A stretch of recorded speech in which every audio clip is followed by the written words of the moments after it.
Maswerteng umaga po mga ka-STL. Narito na po ang resulta ng STL Bulacan para sa araw na to, 1st of February 27, 2026, araw ng Biyernes. Naway ang mga natayaan niyo pong mga numero kanina ay manalo nawa ngayong umagang ito, 11 AM. Kaya't kunin niyo na po ang inyong mga ticket. Narito na po ang resulta.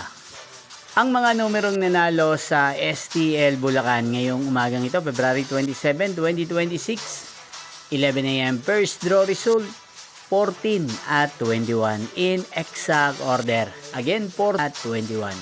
At ngayong umagang ito sa STL Bulacan, natin pong i-shoutout si Ate Clara ng Bulacan. Shoutout po sa inyo, Ate Clara. Sana po ay nasa maayos kayong kalagayan. Inyo pong napanood ang resulta ng STL Bulacan. Maraming salamat po sa patuloy niyo po manonood sa aking channel. Magkita-kita pong muli tayo mamayang 4 PM para second draw result ng STL Bulacan. Thank you for